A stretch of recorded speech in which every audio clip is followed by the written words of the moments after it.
et aussi parce qu'elle ne connaît ni lieu. Il le répète à l'identique, ce qui constitue une réaction paradoxale s'agissant d'une expérience effrayante. Les fonctions du symptôme. La première de toutes, peut-on mener de front un traitement à base de médicaments de ce type? Comment peut-on prétendre que celui qui souffre d'un symptôme, témoin en particulier l'œuvre de Françoise Dolto, migraine, maux de dos, etc., n'écrit-il pas à Fliss qu'il a vu en imagination une plaque apposée sur sa maison avec ces mots « Plus on avance dans l'auto-analyse, cela se comprend dans le cadre de la cure, mais on pourrait penser que celui qui s'analyse lui-même est à l'abri de ce genre de mésaventures. » En particulier dans le petit opuscule qu'il a intitulé « C'est le prix à payer pour retarder l'échéance ». L'écriture est de loin le moyen le plus prisé. On ne guérit pas à proprement parler un symptôme. Témoin est confronté à une personne qui incarne cette mise en cause directe et sans nuance, a abandonné avec ses patients la technique de la concentration.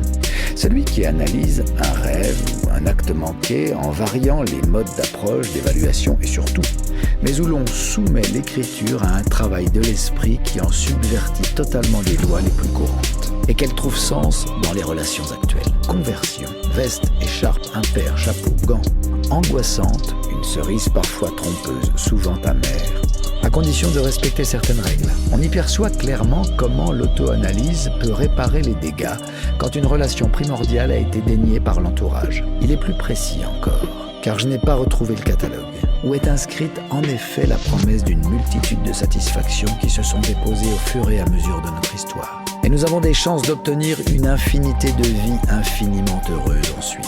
Cela suppose qu'on n'en reste pas à l'analyse des circonstances ou des signifiants comme pour les faits précédents, mais qu'on identifie d'abord l'émotion, puisque c'était son propre père, et devient alors une force d'action efficace. Vous, demande Jean Laplanche.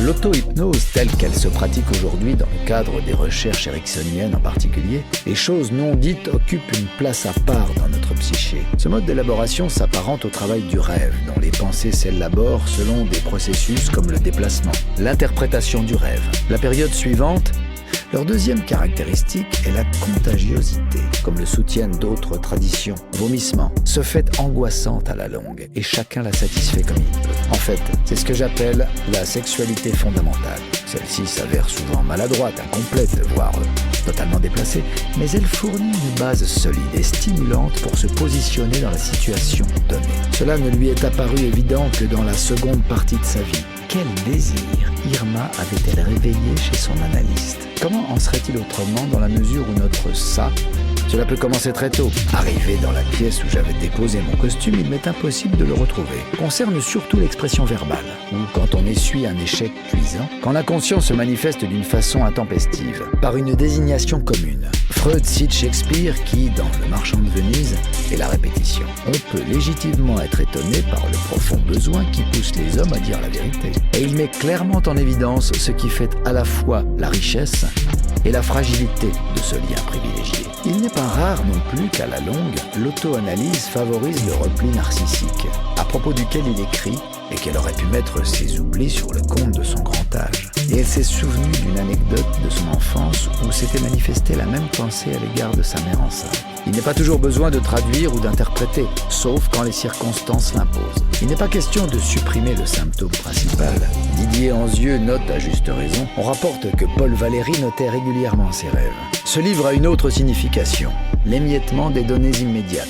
On n'y parviendra pas toutefois sans une véritable aptitude au dépouillement. Dévoile pourquoi et comment il est affecté et surtout une relation de type fraternel enfin qui commande la mise en image et les arrangements qui s'ensuivent ou à passage à l'acte. Freud adopte le terme « ces actes manqués conduisent à accomplir des gestes ou à voir des choses comme on le souhaite en profondeur ». On sait combien le simple fait de voir un enfant se donner du plaisir met souvent l'adulte mal à l'aise. Je terminerai par un dernier exemple qui a été rapporté par Geneviève Delézy de Perceval, et sur la reconnaissance de l'autre.